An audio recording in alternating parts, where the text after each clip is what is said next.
excited talaga ako na makatraining yung Lakay. First time ko makatraining sila ngayon eh. Malalakas talaga sila sir. Iba yung training nila dito. They're one of the best, if not the best dito sa Philippines, and they're one of the oldest din po, pioneer ng Philippine MMA din po dito. Ang pinaka-reputation nila is yung strength and conditioning nila, yung endurance nila during the fights. Madami silang inupakan na underdog sila, kaya sila sumikat dahil nga they overpower their opponents eh.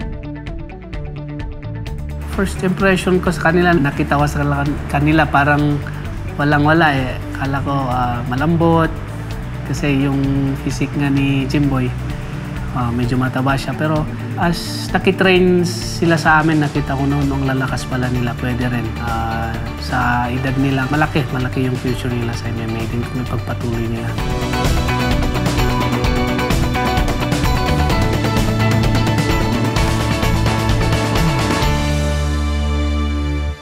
Magmula nung hindi pa UFC yung niya, talagang nanonood na ako ng show nila. One time din, parang inisip ko na rin na wow, magandang mapasali sa ganitong promotion.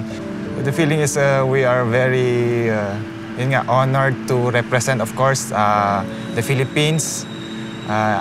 Tapos dito pa sa Pilipinas, so napakalaking opportunity ito and pagkakataon, opportunity na maipakita ang galing ng Pilipino.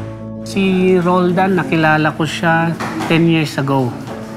Nasa high school pa lang siya. Naka-uniform pa noon ng high school nung pumasok sa gym. Malaki yung pagbago ng martial arts sa kanya. Dati yan, mga shine boy dati. Tapos palaboy din sa labas. Tinuloy nila yung kanilang sa pagtitraining ng martial arts hanggang napunta sila sa college kasi ito rin yung isa na nagpaaral sa kanya. Naging scholar siya sa school. Sabi ni coach, training ka, may laro ka. Then yun lang sabi niya, hindi ko alam na EOFC na pala yung larong yun. So come the time na minsan lang yan sa buhay, sabi niya. Kaya sige, grab natin. Ano man naman ang maaalis sa akin kapag grab ko lang naman eh. Ganun.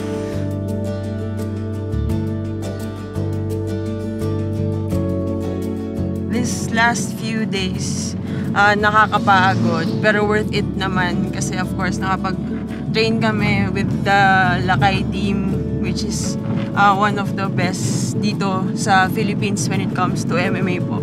Yung training nila hindi madali. Talagang sobrang hardcore yung training nila, sobrang hirap.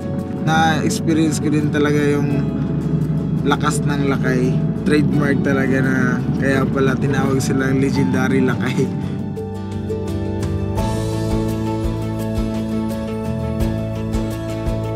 Ang mabibigay ko lang na advice sa inyo, lalo na if you really have the passion sa MMA na sports na to, go back to the basic again, train hard but also you should train smart kasi kahit malakas ka naman pero wala kang skill o kaya hindi ka rin gaano madiskarte sa laro, so wala ring silbi yung pagtitrain mo ng very hard.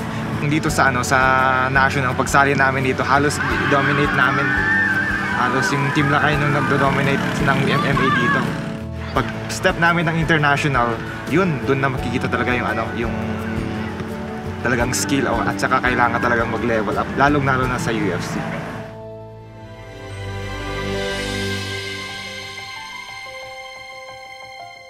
Jimboy, Jelly, kamusta? So, inakit namin kayo dito sa Baguio dahil doon sa Manila, kayo yung pinaka well-deserving na ma-experience yung level of training ng Lakay. So, inarrange ng UFC at saka mga kaibigan natin sa Phoenix Petroleum na makilala niyo isa pa sa mga best MMA fighters na Filipino.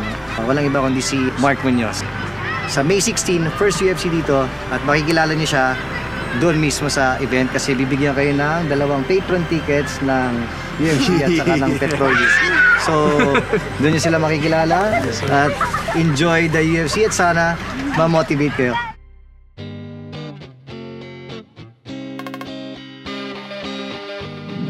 Unang-una sa lahat sa Phoenix, maraming salamat sa inyong suporta sa amin na naka-training kami sa Team Lakay. Excited ako na ma-meet si Mark Munoz sa personal. Gusto kong makita kung gaano siya kalaki. With Phoenix, super thank you for this experience. It was something na hindi ko makakalimutan. Dream come true.